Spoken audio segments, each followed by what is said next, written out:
The Toronto Raptors trade with the LA Clippers for Kawhi Leonard is on hold until the NBA is done investigating the whole Clippers ownership, fake tree company aspirations, Kawhi Leonard situation where Pablo Torre broke the news last year that the Clippers may have been paying Kawhi Leonard under the table through a fake company. Basically, the NBA let the Toronto Raptors know that if you do this trade, you might be liable for the penalties if the investigation goes. That whole thing is crazy. We're going to go through and try to make sense of it. Then we got the NBA Summer League stuff. Dynantsa versus Peterson was last night, and some other performances that stood out. Lendeborg and Darius Acuff Jr. And at the end of this show, we will once again talk about LeBron James free agency. Nick Wright says that there is one major problem with LeBron James going to Cleveland, and that is the same problem that I say is the problem with LeBron James going to Cleveland. And at the end of the show, we have a stupid take of the day from none other than Paul Pierce. Because how hard is it to get a stupid take of the day from Paul Pierce? Thank you for being here. Thank you for tuning in. Let's get right into it. Shams tweeted yesterday, developing the Los Angeles Clippers Toronto Raptors trade centered on Kawhi Leonard will not be complete until the NBA investigation into the Clippers is over. Statement from Clippers to ESPN. For the past 10 months, our organization, and this is, okay, statement from the Clippers ownership. So keep that in mind. This is no longer shams. This is what the Clippers said about the situation. For the past 10 months, our organization has fully cooperated with the NBA investigation, participating in dozens of interviews, providing tens of thousands of documents, and facilitating access to our staff. While the process has been challenging, we have remained committed to transparency. On June 30th, we reached an agreement in principle to trade Kawhi Leonard to the Raptors. We have since been informed that the trade can only be finalized if the Raptors ownership group assumes the risk of penalties related to Kawhi's contract that could theoretically result from the ongoing investigation. That just sounds insane to me. Why would that be the case? The investigation is ongoing, and we expect the trade to be finalized following its conclusion. This is what the Clippers ownership said about the aspirations thing. And I'm not saying it's true or false, but Joe Sandberg, who apparently is the founder and owner of Aspiration, was sentenced to 14 years in prison for a giant scam that he was running. And so the Clippers they're either telling the truth that they also got scammed, or they are using that as an alibi, or using that as a get-out-of-jail-free card. Hey, look, he got booked. We didn't do it. So they said basically, like many sophisticated investors, financial institutions, and business partners, we were victims of a fraud initiated by Sandberg, who had been convicted and sentenced to 14 years in prison. We remain confident that when the facts are evaluated, the NBA will confirm exactly what we have said from the beginning. We have not done what we are accused of doing. The thing that I really don't understand is, and call me stupid if you want to, if I really don't understand this, but how does somebody make a fake company and then pay Kawhi Leonard $20 million? And then, it came out that, there was no promotional material. Kawhi never appeared on a commercial, nothing. They paid him $20 million for promotion. He never promoted anything. How is that a scam that would be profitable for the company that paid the $20 million? Unless that company didn't pay any money at all to anyone? Did Kawhi never receive the money? Is that what we're saying? It's very confusing. I found this Reddit post hilarious before we listened to Pablo Torre, the original dude who dug into this and broke the news last year. We're going to listen to his most recent comments on it. Found this on Reddit. Kawhi tried to run from the RICO. The NBA said that Kawhi to Toronto trade can't happen until the Clippers investigation is complete. Dog really tried to flee the country. He tried to get out of the whole U.S. Like, think about that for a second. What if Kawhi... Do you know when the Kawhi Leonard, trade from the Clippers were happening, the only team that he wanted to go to was Toronto. And everyone's like, isn't that the team that you got traded to for 1 year, won a championship, and then couldn't wait to get the fuck out of there? You left as soon as possible. Why would Toronto be the only team you want to be traded to? And the answer might be, there's no team in Mexico. It's his only way to get out of the United States and try to avoid federal charges. I know that's a crazy conspiracy, but I find that absolutely hilarious. Here's what Pablo Torre said today on this topic at 8 a.m. today. Here's what Pablo Torre said. Listen, the guy that originally broke the whole Kawhi Leonard fake tree company paid under the table investigation. Listen. I just think I need to spell this out. The reason the Toronto Raptors are not finalizing this trade with the Los Angeles Clippers for Kawhi Leonard is because they are concerned that Kawhi Leonard did something that is worthy of punishment by the NBA. I just read from Shams that the NBA said the trade can't be completed until they're done with the investigation. Now, Pablo's saying that the Toronto Raptors are the ones that are not going through with the trade because they fear that Kawhi Leonard is going to have repercussions. I just think I need to spell this out. The reason the Toronto Raptors are not finalizing this trade with the Los Angeles Clippers for Kawhi Leonard is because they are concerned that Kawhi Leonard did something that is worthy of punishment by the NBA. Somebody's lying. Pablo, is it you? The NBA, by the way, which has told the Toronto Raptors, buyer beware, apparently. It is now official, buyer beware. Any penalties that Kawhi Leonard incurs as a part of this investigation, that is a risk that the Raptors and the Raptors alone assume. Let's go back to Shams' tweet for a second, because he's saying kind of the same things. The Los Angeles Clippers Raptors trade center will not be complete until the NBA investigation into the Clippers is over. Statement from the Clippers to ESPN. Okay, so yeah, it's not the NBA that's saying this trade can't happen. The NBA is telling Toronto, if you do this trade and we find, okay, I get it, and we find wrongdoing on Kawhi Leonard, you're going to get the penalties from it. So Toronto's like, all right, we're not doing the trade until the investigation's over. Okay, this makes sense, I think. It's giving me a headache, but... The Clippers don't assume that penalty for Kawhi Leonard. The buyer does. The Raptors do. And the Raptors are saying, well, then we cannot do it, which says so much about the credibility of the alleged cap circumvention scheme involving Kawhi Leonard and the Clippers in aspiration that we've been reporting on for 11 months. The same allegations, by the way, that the Raptors have been circling since 2019 when they became the most aggrieved party in this whole story. And now they are saying we can't trade for this guy under these conditions because we think it is quite possible that there is actually something that he did worth punishing. I don't think that's the Raptors saying that we think there's something he actually did worth punishing. I think that's the Raptors just saying if there's a 0.00001% chance, we're not taking that risk. You know what I'm saying? If the NBA is like, hey, if we find out that Kawhi Leonard actually did something and there's penalties to the team, it's going to be your team, not the Clippers.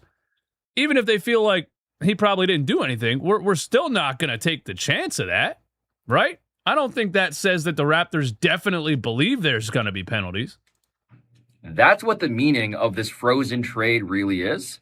And then there's the second part, which is that the Los Angeles Clippers have leaked to Shams Charania a 5-paragraph statement. The Raptors had 3 sentences. Clippers had 5 paragraphs. And It is crazy. Yo, why did Shams tweet this whole damn thing? Since when does Shams tweet a freaking novel on his Twitter page? The Clippers the Clippers probably slid Shams some of that aspiration money. Hey, listen, we need a public statement. Here's $5 million. Say it. This is one of them. At the heart of this investigation are Joe Sandberg and aspiration. We did not funnel money to Kawhi Leonard through aspiration. Like many sophisticated investors, financial institutions, and business partners, we were victims of a fraud initiated by Sandberg, who has been convicted and sentenced to 14 years in prison. All right, see, and I don't know all the details, so I hope Pablo is going to, disagree with this or something. And correct, he has been. But the entire thing we've been saying over 11 months almost is that you can be scammed by Joe Sandberg and also have worked with him to try to deceive the NBA. Oh! Boom! You can be deceived by the guy you trusted to help you deceive the NBA's salary cap circumvention system. In fact, it's what the federal whistleblower complaint that we obtained that was filed under penalty of perjury in 2023. In June 22nd, Aspiration reached a $32 million agreement with Clippers to create an escrow account and draw on the funds to purchase specific carbon effects from projects. Aspiration used $1.4 million to purchase carbon credits. Of the $20 million that Aspiration drew from the escrow account, most was used to pay carbon critics to satisfy other agreements. Either past agreements with the Clippers or satisfy agreements with other customers, and to pay Aspiration's operating costs, and even to pay Clippers forward Kawhi Leonard an incentivized bonus to circumvent the NBA's salary cap, disguised as an organic marketing sponsorship agreement. That's an accusation.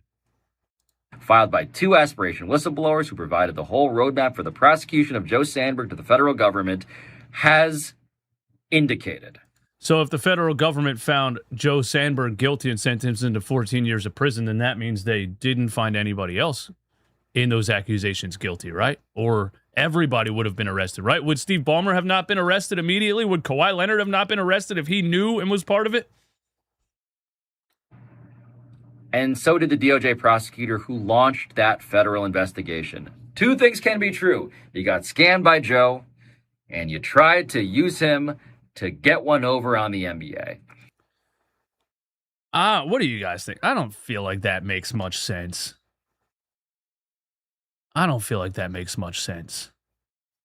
But billionaire owner trying to save some money or trying to build a winning team, pay a player without going against the salary cap. The whole thing is insane, bro. So the question now, given all these things I've said, is what changed after June 30th when this trade was publicly announced? What changed between June 30th and July 9th?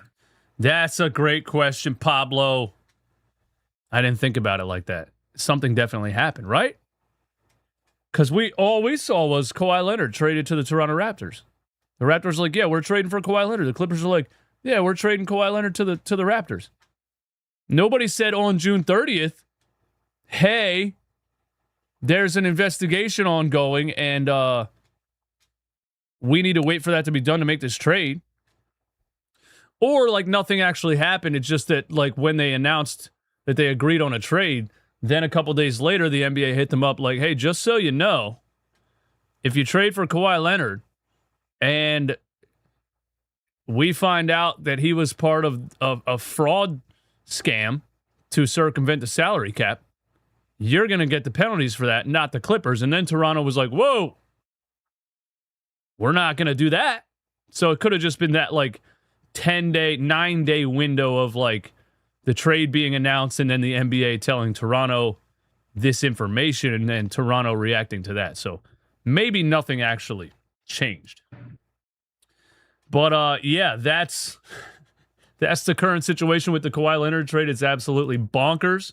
And let's hear what our boy Brian Windhorst has to say on the situation. Here's Windy on the topic. Let's start with you, because when the talks came about this Kawhi trade and this looming investigation, that was always a huge question that was on the table and the impact this could have on this thing playing out. So can you share more with us on where this stands with the NBA and their investigation? Vote in the chat. Who's the better investigator?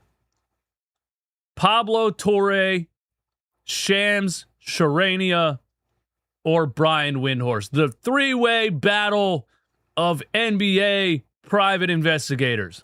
What this whole thing all really means. Yeah, so from what I am told, before the Raptors entered into serious talks with the Clippers, Primetime NBA offseason shit, by the way. they contacted the league office and asked about this scenario. Okay, prior. Okay. Yeah, so from what I am told, before the Raptors entered into serious talks with the Clippers, they contacted the league office and asked about this scenario. So we got the Clippers telling Shams, dude, we're doing it again. We're doing it again. Shams versus Windy forever. The Clippers tell Shams their side of the story. Windy goes on ESPN and tells the Toronto Raptors side of the story. Holy shit, man. This is great. The league office and asked about this scenario. And the league office said two things that are important to realize. One, they would not block or stop a Kawhi Leonard trade. However, if there was a trade, the Raptors or whoever. All right, so the NBA is not blocking the trade. So my title on this stream is 100% clickbait, but I'm leaving it up. Whoever team acquired Kawhi Leonard would have to deal with any penalties that he was given as a result of this investigation. So this development is not new. What I suspect the Raptors and Clippers did here, especially after hearing. So before the trade, they asked the NBA, and the NBA said, we're not going to block a trade. But 10 days later, the trade is on hold, so something did happen. The Raptors and Clippers did here, especially after hearing from Adam Silver at the finals that it was getting time to wrap up the investigation, is that they believed that the investigation would be wrapped up by now. The Clippers have maintained their innocence since the start, and so they went ahead with it thinking that by mid-July it would be done. It's mid-July and it's not done. And so the Raptors, they've been negotiating with Kawhi Leonard on a contract extension. Kawhi Leonard came to Toronto, took and passed his physical, was there posing for photos this week when Kyle Lowry retired and the team announced his number was being retired. But they hadn't done the deal yet. And so the Raptors had to take this step because people across the league were wondering just what the hell was going on. Let's start with. So I got it.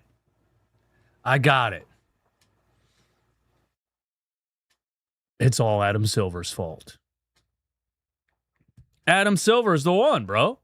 How are you not done investigating this? First of all, how are we even supposed to believe that the NBA can investigate anything? You're a basketball association. You're not an investigation organization.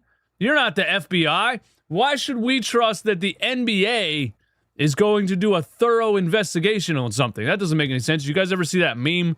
It's like a police officer after they unalive an unarmed man, and it's like, we investigated ourselves and we found no wrongdoing. Why would I believe the NBA should even be handling an investigation? But also, why are you taking this long? So Toronto asked you before they announced the trade. You said, we're not going to block a trade. But the NBA investigation is ongoing.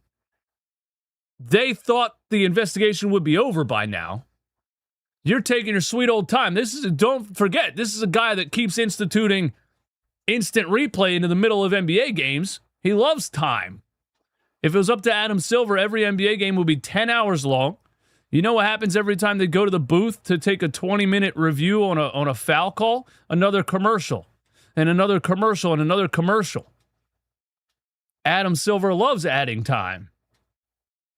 So, it makes perfect sense. But the whole thing is just ridiculous.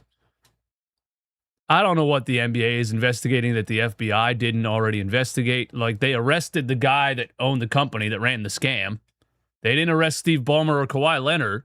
So what exactly is Adam Silver investigating that hasn't been done yet, that the trade can't go through with? It's just the whole thing's chaos. But that's what you get with Adam Silver being the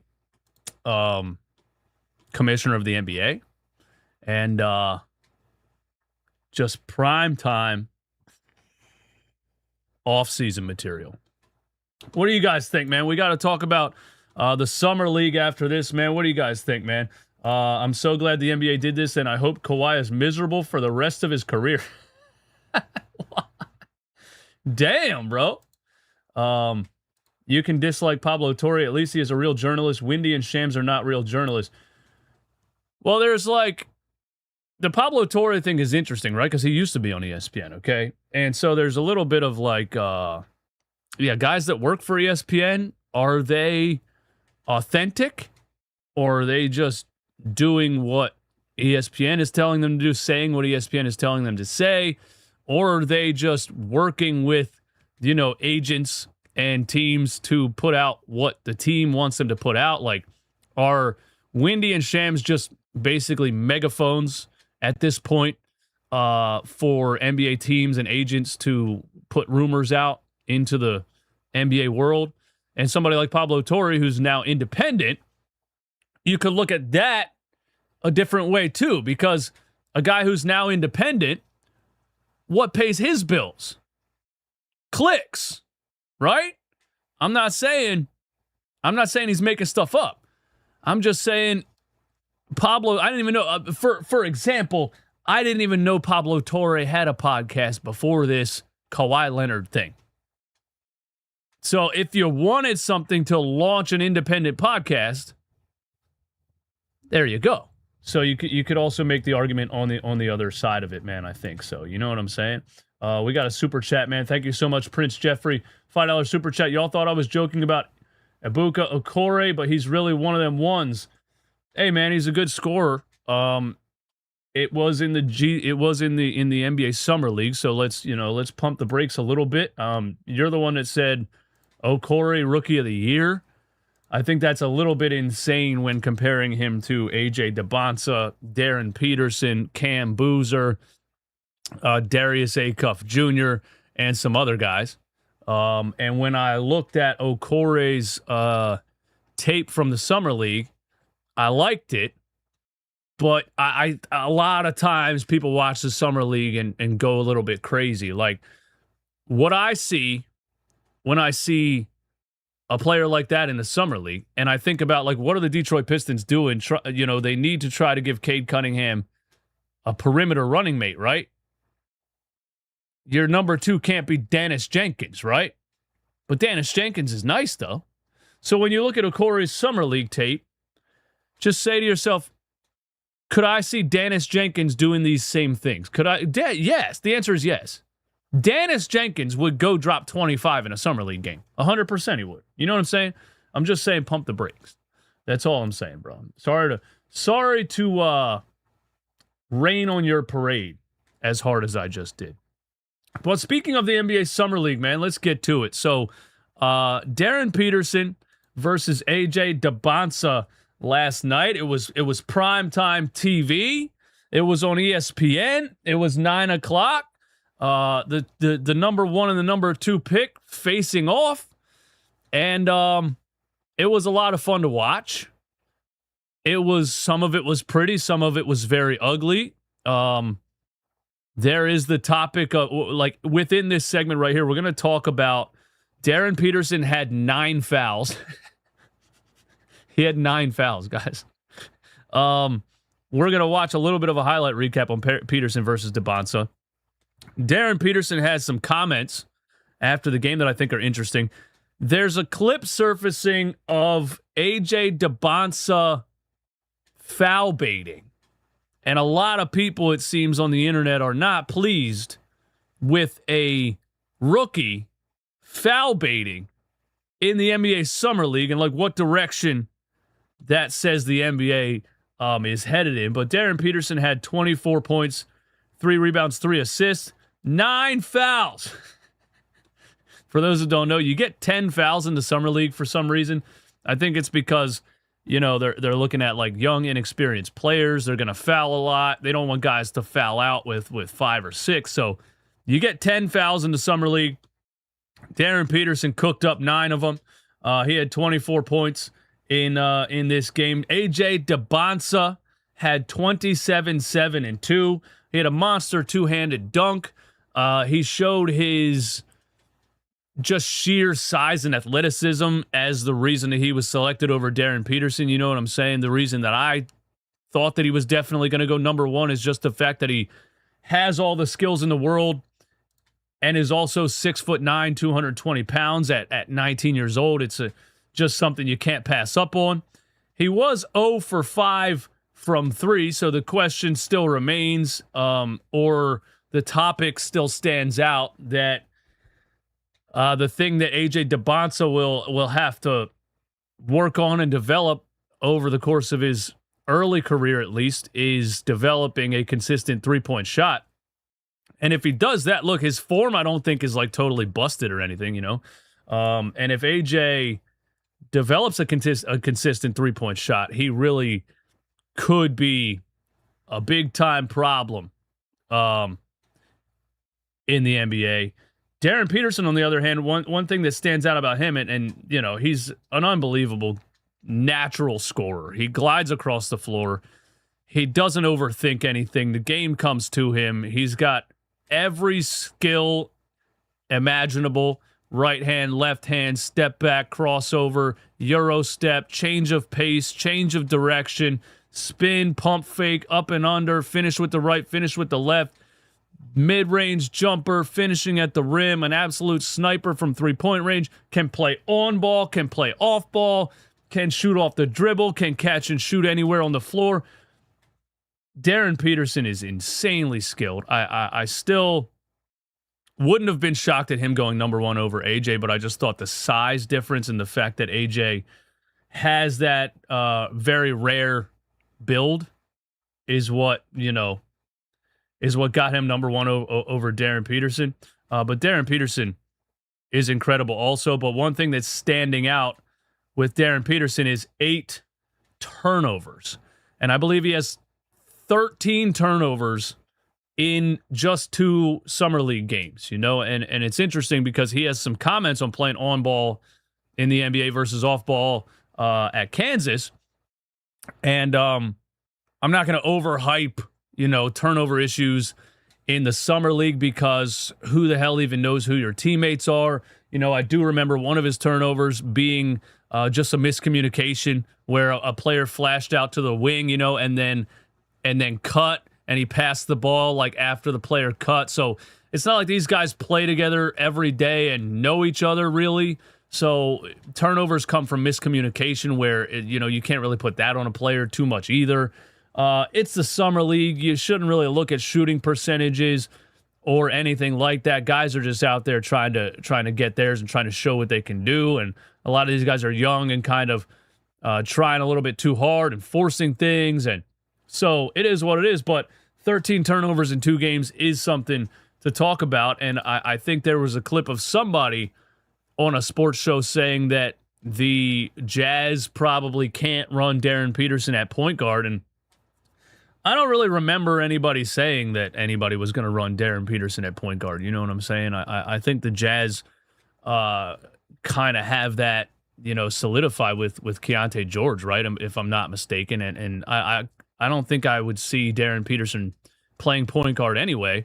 He's a very good ball handler, but 13 turnovers in 2 games isn't something you want to hear. Here's Darren Peterson's comments on having 9 fouls in a summer league game.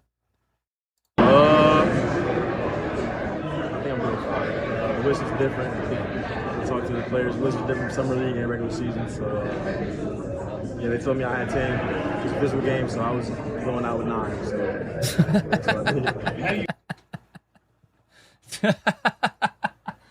Dude, I like him, man. I like him. I've seen several things of him in the media saying shit that makes me laugh, man. He's like, hey, they said I got 10 fouls. I said, it's a physical game. I'm going out with 9 fouls. He also had comments on playing on ball versus off ball and a little bit of a diss to Kansas. Listen to this. It's been good. I'm back having fun. I wasn't really experiencing that much at Kansas. I was off at the time, so just to feel like myself again. Being on the ball, that's what comes with it, being double teamed and different coverages. So keep adjusting. Horrible audio by the NBA as usual.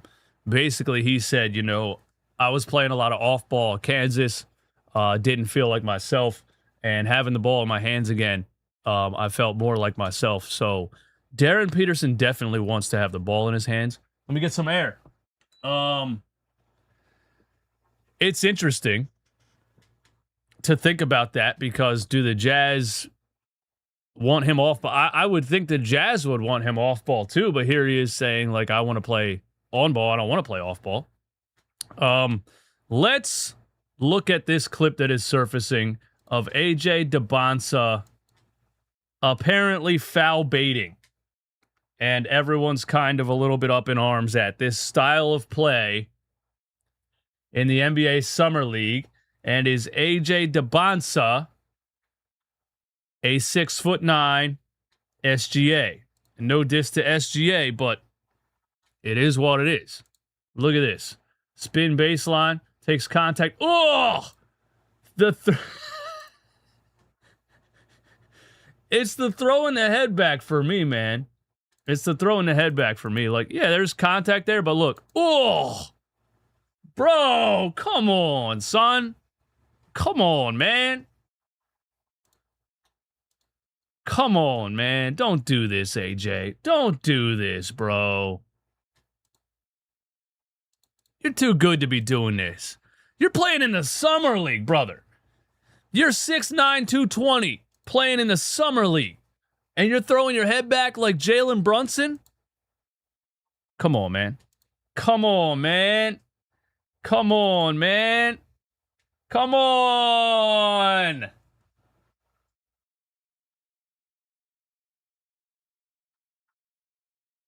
And look, I don't know what this guy's doing stepping up here and reaching. But come on, guy. We got to start finding players in the Summer League, bro. The NBA has to find guys for playing this way. It's the only way to get it out of the game. And now you got players, you got rookies coming into the NBA.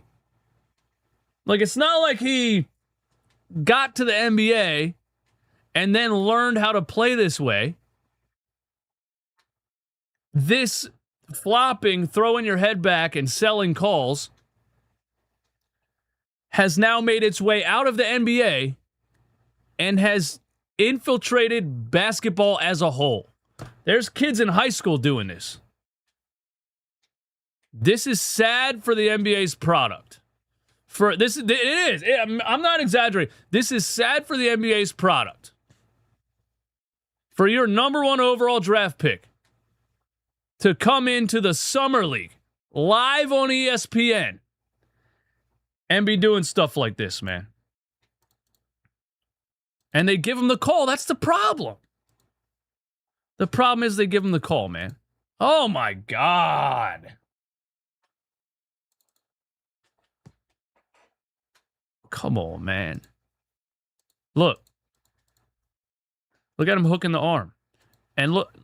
Come on, AJ. Don't do this. You're way too good to do this. Look at the cross and hooks the arm. This is the old school James Harden move. And then he holds his arm.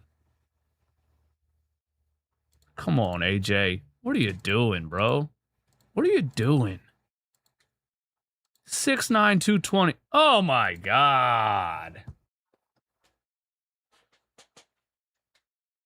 Oh, my God, man.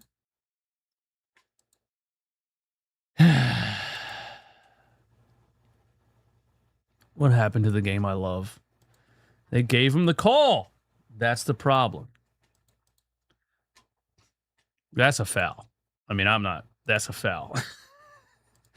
This one's not a flop. That's a foul. But still, my point stands. This is going to continue in the NBA until the NBA fixes it. Until the NBA finds guys for doing it. Because why would the players stop? Why would the players stop doing it if the NBA is going to keep rewarding it? All ball, sells it, gets the call. Man. Let's see another one. Come on, AJ. Come on, man.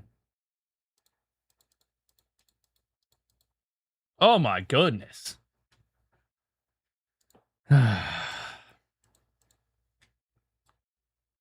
Oh, he got hit in the face right there, so, you know. Yeah, he got hit in the face. That's not a flop. So, look, they were hacking. There was a lot of fouls. Dudes get 10 fouls. A lot of these dudes are not going to be on NBA rosters. A lot of these guys aren't, NBA level talent. But I still think it's a little bit embarrassing for the NBA, for your number 1 overall draft pick to be out there throwing his head back, throwing his arms up, and doing all this extra stuff, man, instead of just hooping. And the problem remains. The NBA needs to get this out of the game as quickly as possible. I do think in the playoffs this past season, they did a really good job of swallowing the whistle. And they did a really good job of, here's the thing, man. If it's a foul, it's a foul, right? But if you're going to exaggerate it and make it look ridiculous, then just don't call it, right? Now you got fouled, and you didn't get the call because you tried to sell it so hard. That's what they need to do, bro. They need to just, anytime a player does that, bro, Joel Embiid, Jalen Brunson, Jaylen Brown, SGA, James Harden, Trae Young, anybody, anytime a player throws their arms up and goes, just don't blow the whistle. That's how you fix it. Where are we at? We're already at 41 minutes, man. We're cooking right now. Thank you guys for being here. Thank you for tuning in. Thank you for hanging out. That is the only fix. I agree. Facts. These kids watch LaFlop James and James flopping growing up. Damn, bro, you're blaming it on LeBron? We used to play harder at lunchtime. One more game and I'd send him back to DC F Summer League. Yeah, well, I think there's something probably in NBA contracts, because obviously in the dead of the offseason, in the middle of July, these two guys playing in a Summer League game is prime time. And so who's making money off of that? ESPN, the NBA, everybody. So I would think there's definitely something in their rookie NBA contracts that they're obligated to play in the Summer League, right? Because if they're not obligated to play in the Summer League, they wouldn't be here. If I drafted AJ Dynantsa or Darren Peterson, they're not playing in the Summer League. I'm not even putting them out there. I don't give a damn. I'm not taking a chance of a guy spraining an ankle or something like that. So it's got to be a contract thing, right? You guys think? Shout out my guy, Triple CC Painter with the super chat. What's up? Other day on your previous stream, you hit the nail on the head about the second apron and the Supermax coexisting. Next CBA discussions are going to be interesting. Yeah, it's facts. And the salary cap just has to be bigger, right? Isn't that the solution? The salary cap has to be larger. Because we don't want to say these players shouldn't be making this kind of money. Even though when you see an NBA player sign a $400 million contract, it sounds ridiculous when you drive down the street and there's 6 dudes digging a hole at 6 o'clock in the morning in 20-degree weather, making whatever, you know what I'm saying? Like, it's crazy economically for somebody to make $400 million. Don't get me wrong. But it's just a percentage of the revenue, right? So we can't say NBA players shouldn't make this amount of money because the owners are making $1 trillion. And so I feel wholeheartedly that NBA players should get a piece of the pie. If the owner's making $20 billion, yes, Donovan Mitchell should get $300 million of that. The problem structurally is that the salary cap and the second apron are like, you're getting to the point where, like, okay, he deserves that money, but we don't want to pay that contract, so we're trading him. Now you've seen it with possibly Luka Doncic. You've seen it with LaMelo Ball. You've seen it with Jaylen Brown. You've seen it with who else, So, yeah, I just think the salary cap doesn't match the size of the contracts. And when is the next CBA anyway? When is the next CBA? 320 people in here hanging out. Thank you so much for being here. Do me a favor. Hit the like button one time.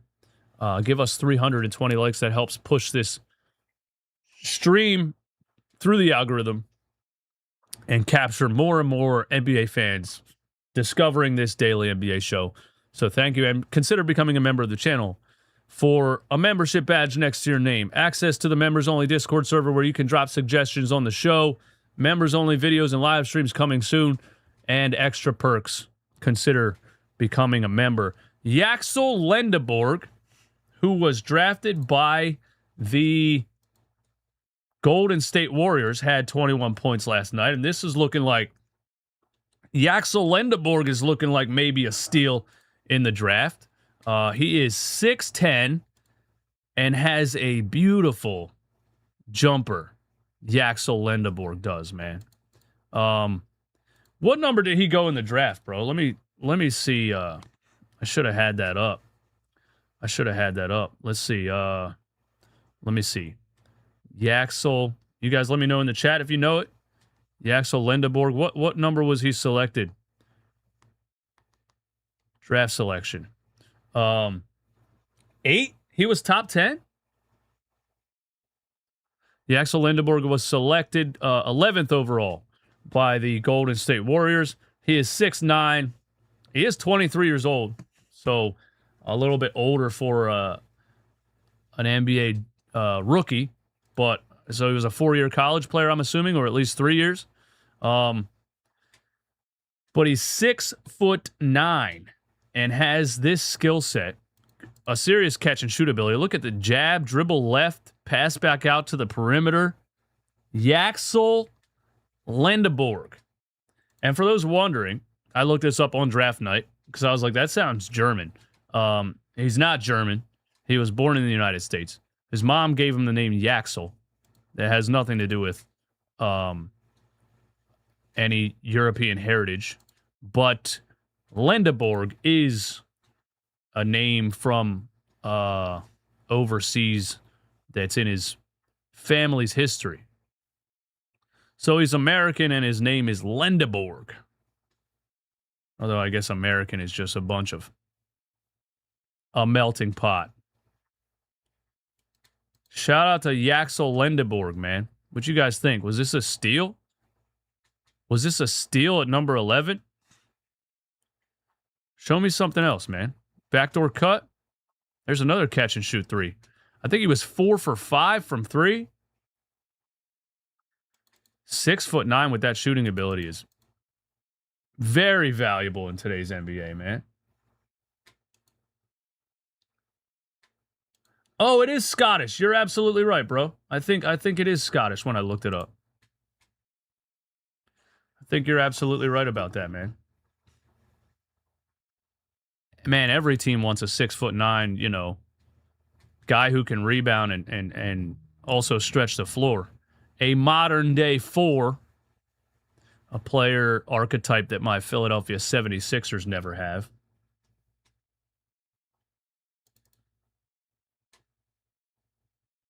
Oh, yeah. Oh, yeah. Wait a minute, young fella. Look at the cross down the lane slam. Wow. Yaxel Lendeborg. I like it. Darius Acuff Jr. also had, I believe, a 20-point game. Didn't shoot the ball well. He was 6 for 20, I think, or 6 for 19. And he commented after the game that he needs to be better. Although, look, man, it's summer league, bro. Like, don't look at your shooting numbers, bro. Just go out and hoop. Just go out and put the ball in the hoop. You know what I mean? Darius Acuff's going to be so much fun to watch for the Sacramento Kings. His ISO game is crazy. My ISO game, crazy. Already drawing double teams in the summer league. Pull-up 3 is lethal. Again, shot 44% from 3 in college on 8 attempts per game. That's a ridiculous number. That's a ridiculous number. Lefty kick out. Too easy. Really bad defense in the NBA Summer League. What else? Ooh, behind the back. Midi. Through contact. He's going to get buckets in the NBA, man. He can score every which way. Oh, that's too easy. Splash. Cross. Back to the three-point line. Who's number one, bro? He can't guard me. Okay, a little dime underneath to the rolling center. Sacramento got a steal. Sacramento got a steal with this guy. Acuff on the fast break. Triple team. Doesn't matter. And one. Darius Acuff Jr. getting buckets in the Summer League. We're running again? Nope. Oh. Cherry picking. Cherry picking. Wow, what a dime that was.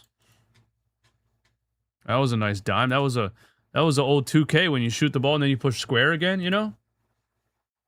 Free throw line, front of the rim, offensive rebound. Oh, he's wide open. Automatic splash. He's automatic on the open threes, man. Look at the handle. Look at the handle and the finish. Oh, my. Darius Acuff Jr. He works the screen really well. He's good at pick and rolls, man. He's good at change of direction. He's good at recognizing double teams and kicking out to the open shooter. Yeah, he's going to be a lot of fun, man. Darius Acuff's going to be a lot of fun. Hey, listen. For the end segment of this show, we are talking about LeBron James. Oh, you thought I was done? You thought I was done. Talking about LeBron James this offseason. I've gotten so many comments, bro. Somebody just commented on another video and said every single stream you talk about LeBron James. That's because LeBron James hijacked the offseason. Because he won't just tell everyone where he's signing. No, he has to do this like, oh, I'm hanging out with family and friends and, and then I'll decide later. No, LeBron James, you're happy that ESPN and everybody's continuously talking about you all off season. You could have made your decision already. Anyway, Nick Wright had a comment on what the problem is with LeBron James going back to Cleveland. And it's honestly, it's probably going to be Cleveland. That's what all signs are pointing to.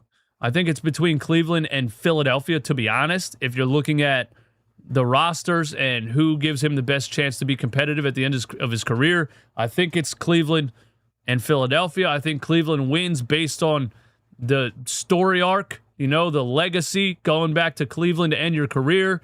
I think ultimately that's what he's going to do. But I think LeBron James and James Harden make absolutely no sense together on the basketball court. And here's what Nick Wright said about it. And just listen to... It's a little bit ridiculous what he said. Now, look, it's Nick Wright. He knows how to get clicks on the internet. But listen to what he said. And I think the hang-up right now, I would imagine, for LeBron is thinking long and hard about the fit alongside James Harden. That's what I said. And about whether or not he is potentially finding himself in a spot very similar to what he accepted but didn't love with the Lakers. He accepted but didn't love with the Lakers. Are you talking about Luka Doncic? Let's hear it. Which was, okay, so the face of the franchise, number one option, Luka / Donovan Mitchell. Fine, so be it. I'll take a backseat to them. But then number two option is a player that I'm better than, but because they can only play one way, I have to take a secondary role to them as well. And that's Austin Reeves / James Harden. And then all of a sudden, I find myself again in this Swiss Army knife role. I'm not really dictating the offense. Give me 1 minute, and I'm going to finish this segment. Give me 1 minute, I'm going to finish this segment. I need a minute.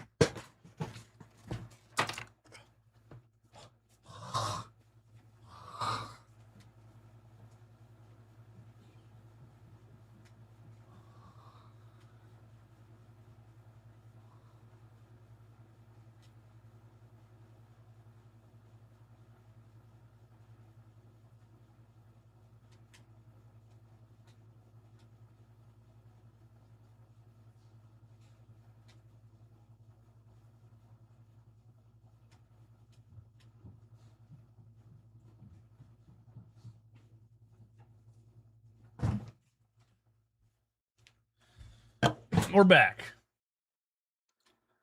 We're back. I was just having a little bit of an issue. We're good. We got the DC. All right, let's hear what Nick Wright says about the fit of James Harden and LeBron James. The Lakers, which was, okay, so the face of the franchise number one option, Luka / Donovan Mitchell. Fine, so be it. I'll take a back seat to them. But then number two option is a player that I'm better than, but because they can only play one way, I have to take a secondary role to them as well, and that's Austin Reeves / James Harden. I don't think LeBron James thinks like that when he plays basketball. I don't think LeBron James thinks like that at all when he plays basketball, especially at this point of his career. I don't think LeBron is like, I don't want to take a back seat. I want to be the number one guy. He just said several times this offseason, he's not looking to be the number one option on a team. He's 42 years old. He's not doing that anymore. He's always been the kind of guy that's, you know, a pass first guy, really, when you watch him play, you know, his whole career. When he played with Kyrie Irving, there was never an issue. LeBron is just plug and play because he's such a facilitator. I don't think how's he saying James Harden and Austin Reeves are similar play styles? And that's Austin Reeves / James Harden.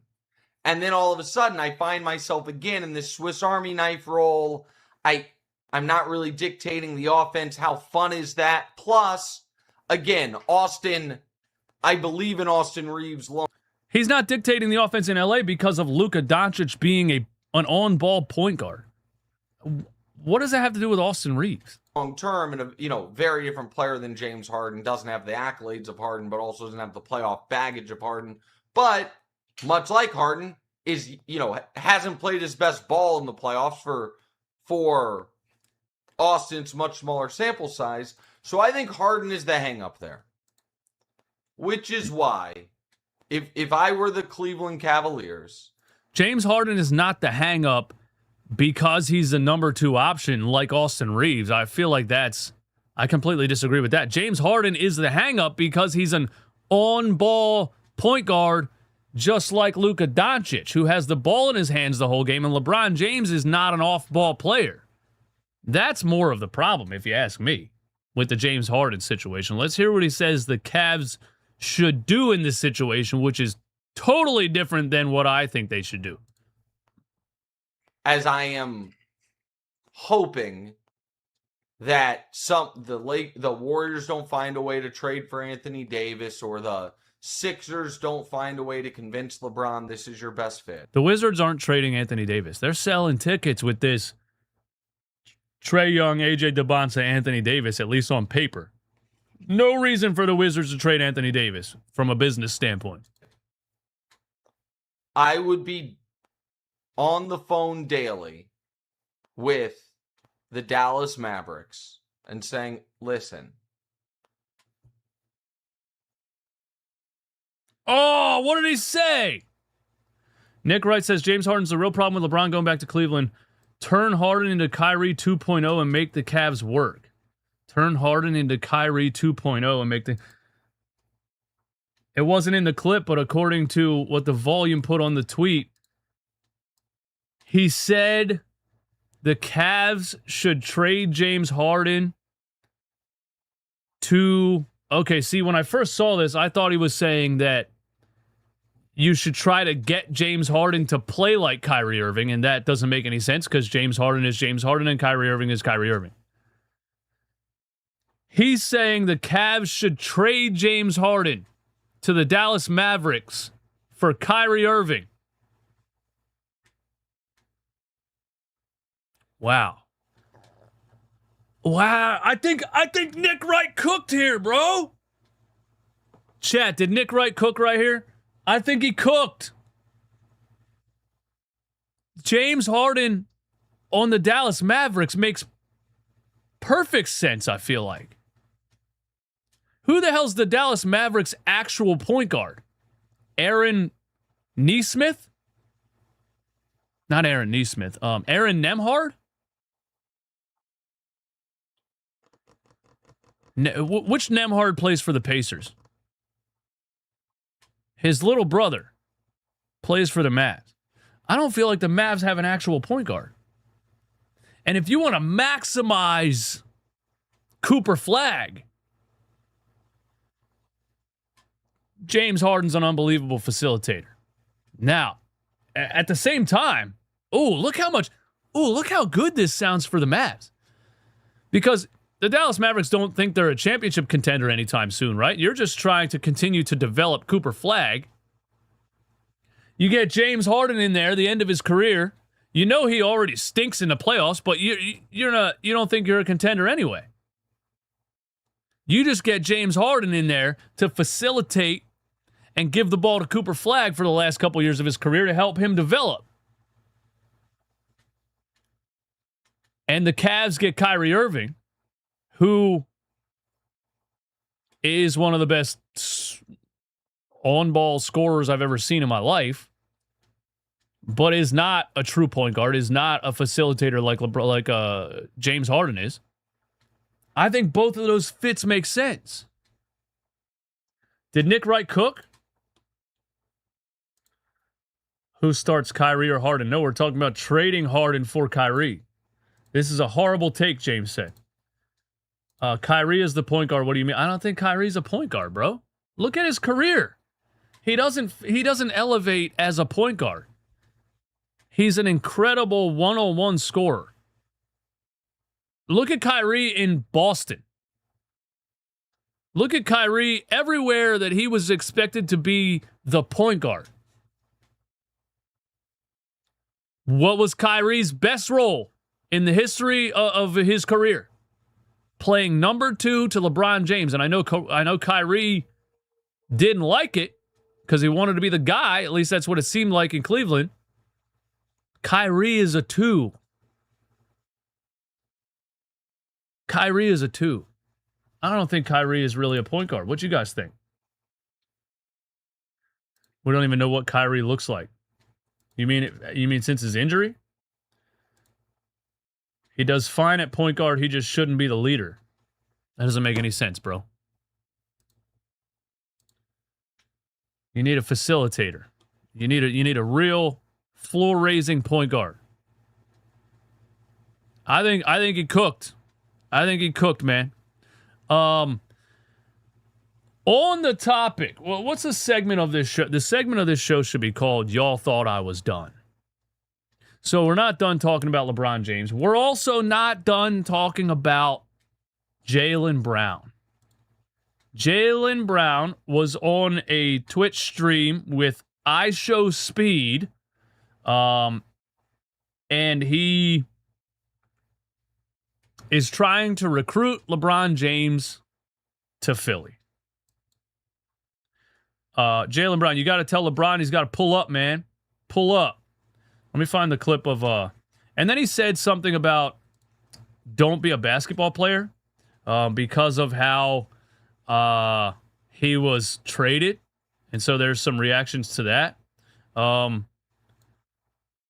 He was on this stream with IShowSpeed at a soccer game or something. Let's hear it. LeBron.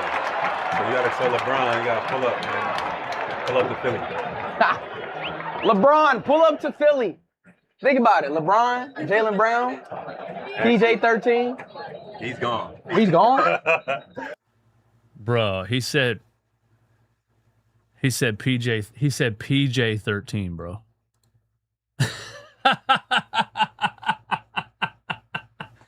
He said PJ 13. Hold on. LeBron. So you got to tell LeBron, you got to pull up, man. Pull up to Philly. LeBron, pull up to Philly. Think about it. LeBron, Jaylen Brown, PJ 13. He's gone. He's gone? He's gone, bro. He's gone? LeBron. He didn't even correct him. He didn't even say, hey, it's PG 13, bro. Not PJ 13.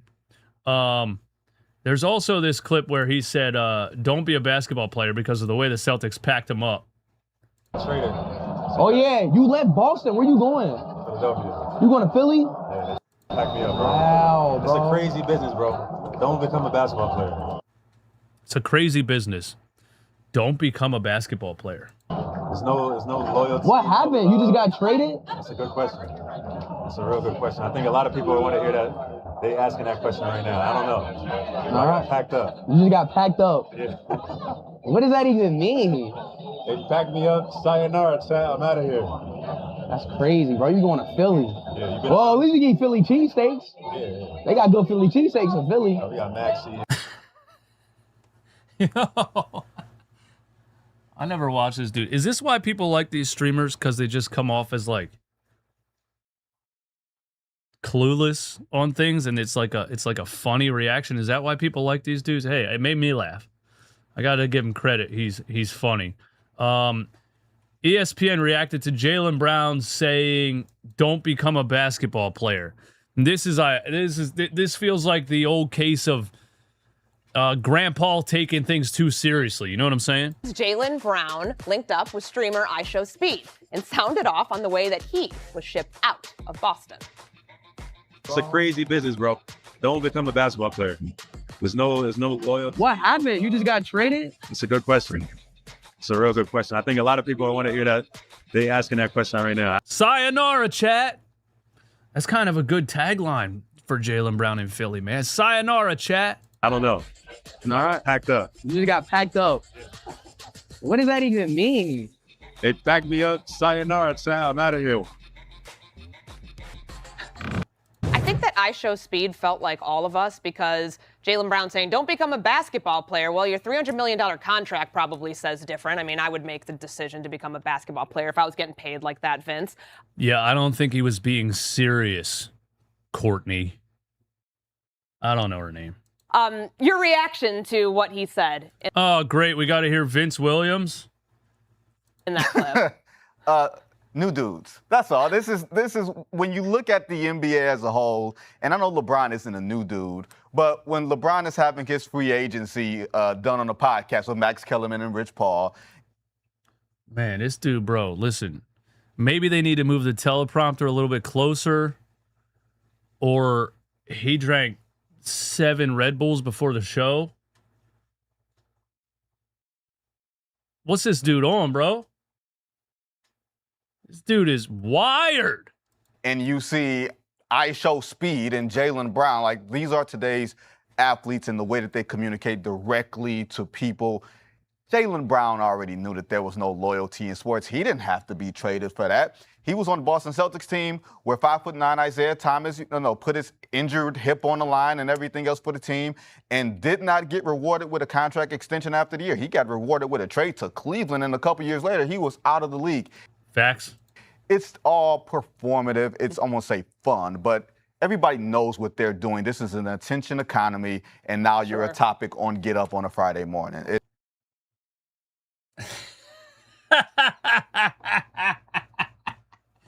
Yo, the actual arrogance and level of pompous by some of these people on ESPN, bro. These people don't even know that stream that Jaylen Brown was on does probably 10 times the numbers Get Up on ESPN does in the morning. They don't even know that. ESPN still thinks we are the media. ESPN still thinks we are the media. And Jaylen Brown and the largest streamer in the world are talking on Twitch so that they can get on ESPN? No, brother. It's the other way around. It's the other way around. You guys are talking about Jaylen Brown and IShowSpeed because that is way bigger than you. You're using it for content. They're not saying it to hopefully get on ESPN. What a ridiculous thing to say. It's all content. Yeah, Wendy, the comments and the associated context here associated with them, would you say that that's illustrative of the modern day athlete? Oh, great. Brian Windhorst's going to be like, what is a Twitch stream? I don't know. Do you think Brad Stevens said that to Jalen when he called him Sayonara Chat? I'm packing you up, Wendy. That's what he said. Packing you up. Yeah, I think that's probably what he said. Yeah. Man, ESPN is just slowly dying, and they act like they have no idea what the future is. Two more things, man. I know this is a bit of a long show. Thank you guys for hanging out. Still 343 people in here. Thank you for jumping in. Thank you for tuning in. Do me a favor, hit the like button one time. Give us 334 likes. It's Friday. Maybe Friday's show is an hour and a half. Maybe Friday's show is 2 hours, man. Jonathan Kuminga.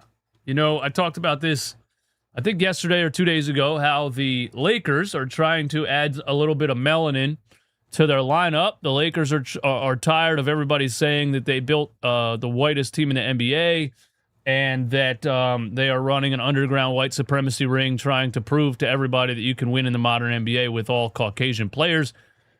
Their solution to that is to go after Jonathan Kuminga, who is a restricted free agent under contract currently with the Atlanta Hawks after a trade from the Golden State Warriors. By the way, my race jokes, I'm just joking. Fucking lighten up, dude. Some of you guys really get mad in the comments. I'm just fucking around.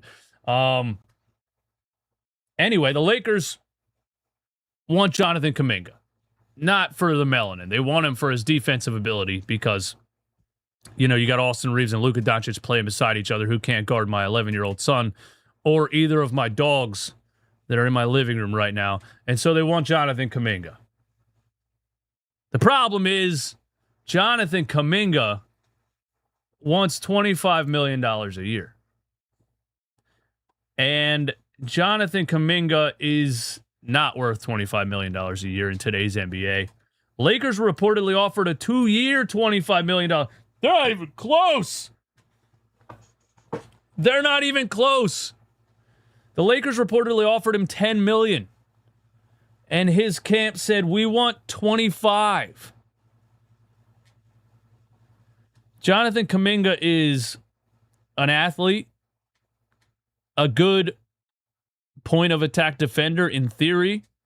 Wildly inconsistent with his scoring. You know, when Atlanta first made the trade, there were games where Kuminga had like 27 points and everybody's like, oh, Atlanta won the trade.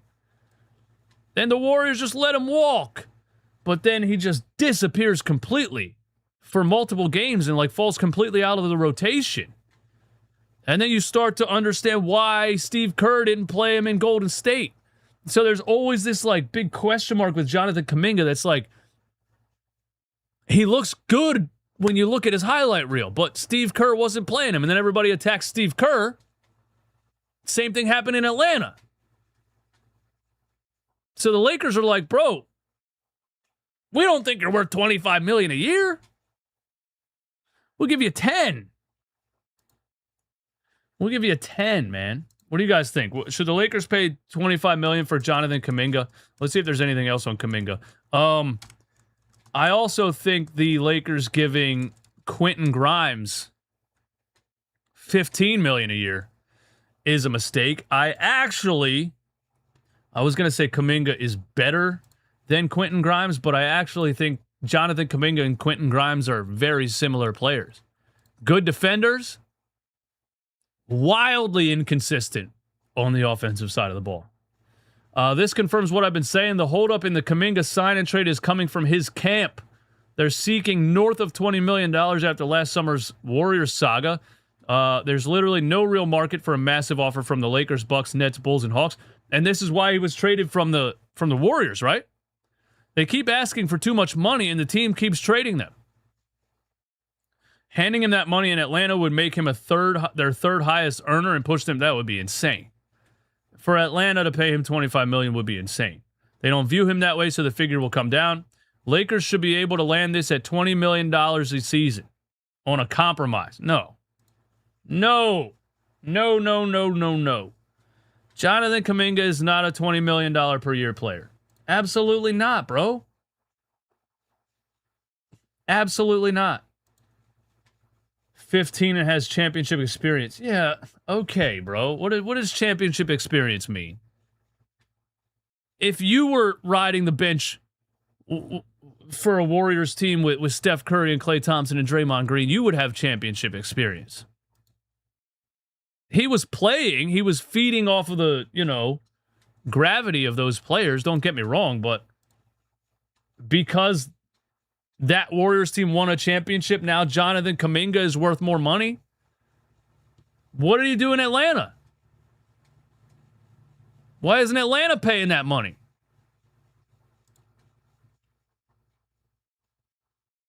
I would say 15 million tops. I agree with that. And Maiden List said 15 also. I agree with that. He plays defense and he isn't a problem owner off the court. I mean, I guess if that's the bar, if that's where the bar is set, are you a problem off the court? No. Are you John Morant? No. All right, then, yeah, I mean, I could see 15. I think I agree with you guys. I could see 15. I just don't see 20 million a year for Jonathan Kuminga. He's a role player at the end of the day, bro. He's in the lineup and then he's out of the lineup. He's played literally based on matchups. I don't see 20 million for Jonathan Kuminga. I think I could see 15 though. The Lakers should be able to land 3 years, 60 million, team option year 3. Gives LA their only major out that summer to chase a top role player starter with the MLE. Interesting. I think the Lakers need to get it done though, because of how much they lack perimeter defense, athleticism, straight dogs who can turn defense into offense and things like that, So I think they should get it done. To close out the show, ladies and gentlemen, the stupid take of the day from none other than Paul Pierce. If LeBron goes to Philly, it takes him totally out the GOAT debate. Okay. Well, just listen to this. Why so, that? Question, does that change for any team he goes to or no? Well, no player that we consider that's been in the GOAT debate has been a fourth option. No, seriously. Like Jordan, even when he went to the Wizards, was still the first option. Sure. Kareem was second option. Magic. Yeah. Like when we start having these debates about the GOAT, and we say, well, Philly won a championship, but he was fourth option. He has 5 rings, but fourth, fifth option. So it'll do something to his legacy. I really believe that. GOAT didn't take back seat to nobody that wasn't considered a GOAT themselves. Right. Yeah. Was Michael Jordan playing basketball for 23 seasons? Was Kareem playing basketball for 23 seasons? So you're not in the GOAT debate because you're choosing to continue to play basketball. You're not going to be the number one option when you're 42 years old. Nobody's a number one option when they're 42 years old. Jordan retired 3 times. So you say you're in the GOAT debate if you retire right now, but if you don't retire and you continue to play into your 40s as a role player, you're not the GOAT? You're not in the GOAT conversation? It's absolutely ridiculous. Absolutely ridiculous. Yeah. Sure. You know what I'm saying? I'm with you. But you understand? You can feel like LeBron's not the GOAT. You can feel like Jordan's the GOAT. You can feel like LeBron shouldn't be in the GOAT conversation, but the reason can't be because he's a fourth option at 42 years old. That's just a ridiculous reason to say LeBron's not in the GOAT conversation. Magic was considered like a GOAT for sure. to Kareem. Yeah. I mean, we think Magic is one of the greatest players, top 5. Yeah, and think about, who do we talk about? If we put GOAT. Paul Pierce hates LeBron James, man. It's so sad, really. It's just sad. Paul Pierce is one of the greatest Celtics to ever play. I remember Paul Pierce's career. He was amazing. Big time clutch. A huge part of that 2008 championship team. LeBron kicked his ass when he went to Miami, and he's still mad about it. It's okay. LeBron James is better than you. Like, it's okay to say LeBron James is better than you.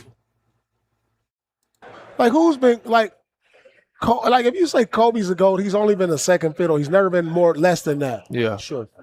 You know what I'm saying? For So, sure. like, when we start having these conversations, it's just like, yeah. A lot of those guys also, towards the end of their career, continued to play on bad teams. Yeah, Jordan was the number one option in Washington when he was 40. Who was on that team? That was a spectacle, man. Kobe was the number one option on the Lakers at the end of his career. That team was terrible. That was a tanking team. LeBron chooses not to stay on tanking teams. I can't hate that. But he won his fifth championship as a fourth option. Not that the Lakers are a tanking team, but I don't think they're a championship level team. So I don't think it gives him points, but I don't think it makes him lose points on that. I think it makes him lose points. You better argue against this, Danny Green. It really does. Because like now the argument is over. So you saying you don't look him in the same breath as a Kareem and a Magic if he goes to Philadelphia and plays with Joel Embiid? Yeah, absolutely, and wins a chip because none of these guys have never settled for less than first or second fiddle. Sure. Like this is the GOAT debate we're talking about. Russell was one or two. Yeah. Kareem was one or two. Magic was one or two. Whole career. Jordan's never been a second option. Correct me if I'm wrong. LeBron James was literally the first option on the Lakers playoff team last season. I think there's You some understand? exception. But he's the first option at 40 on a team that won like 40 games. Where? What team? The Wizards. They were like a 500 It doesn't team matter. there. Exactly. It's still first They option. won a championship. So, That again, was still, this is what it I was was. still the first option. This is what I'm saying. He said, I don't care where I go. I'm the first option, and that's no debate. There's about gotta be an exception. What was Paul Pierce on the Brooklyn Nets? Seventh option? For a guy in year 24. No, like let's not move the goalposts. I'm not saying it We changes. not do that. I'm not saying Can it we gives him not do go. that? But like I don't think it takes away Danny, though. I think it just the keeps it where it's at. argument, like the only, like it just puts us back to saying, hey, he's only going to be able to lean on the statistics. Like, I don't think everybody. Why doesn't anybody understand that LeBron James doesn't care? You know what I mean? Like, I think it's funny that we sit around arguing about who's the GOAT, right? And if you ask LeBron James or Michael Jordan who the GOAT is, they're probably not going to answer the question because they don't care. I'm sure Jordan would say, I did everything I did. You can look at it. You can make your own decision. And I'm sure LeBron James says, I did everything I did over the course of my career. Some people are going to love it. Some people are going to hate it. And like, I just don't think they put any thought or care into what people think about their legacy like that. I just don't. I think LeBron tries hard to leave a legacy that can be talked about as the greatest ever, but I don't think he cares if you think he's not, is what I'm saying. I don't think LeBron's like, I don't want to go here because people are going to say I'm not the GOAT then. If that's the case, he would have never left Cleveland. Anyway, that's all I got, man. Thank you guys for hanging out. Thank you for tuning in on a Friday. We will be back at 12 on Monday. We're just going to continue to cook all off season, man. Anything NBA related there is to talk about, we're talking about it right here. Thank you for tuning in. Thank you for hanging out. I'll see you on the next one.